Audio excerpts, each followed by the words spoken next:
Hi, my name's Christina Stewart. I'm from Vancouver, British Columbia.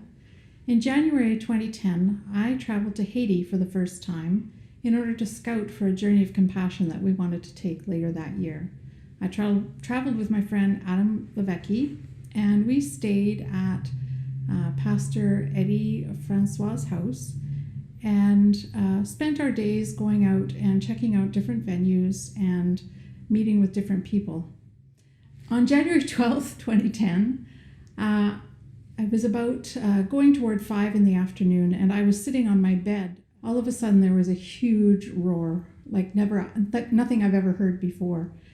And everything was shaking. And of course, I quickly knew that we were in the midst of an earthquake and could see the walls beginning to tear around me. And my instinct was to curl up in a ball, put a pillow over my head, and cry out to Jesus to keep me safe.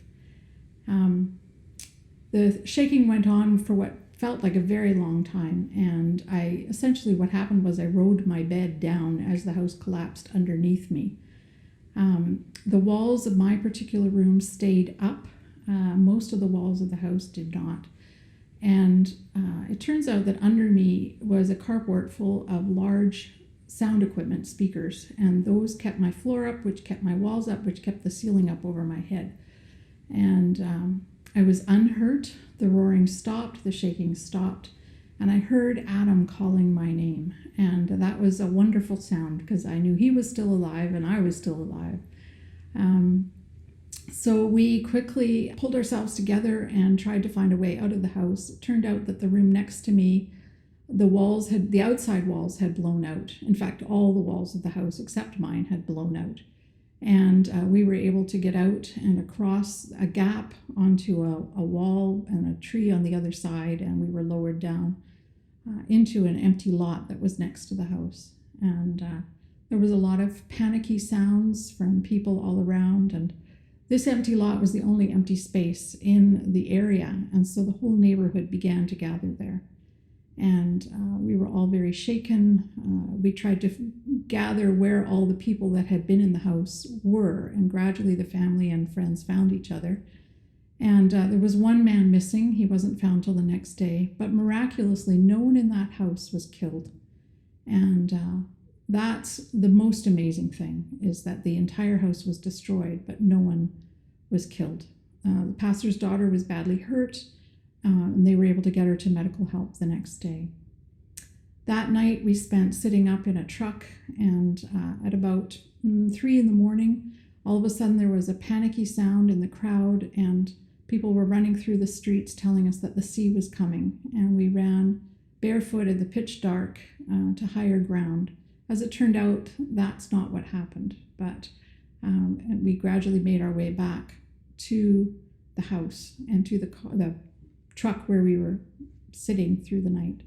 The aftershocks continued all night long, and I think the thing that struck me the most was that in spite of the fear, in spite of having no food, no water, no restrooms, nothing to sit on, those who were there were thankful. And you could hear the cry of Merci Jésus all through the crowd of people. And when an aftershock would come, you would hear the fear, but also the prayers.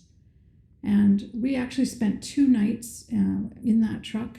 And on the second morning, the pastor put us in his car and drove us toward the airport. And we had, as I said, no supplies. We had seen no emergency personnel or vehicles. We had heard no helicopters. And we really had no idea how long it was going to take for any help to come.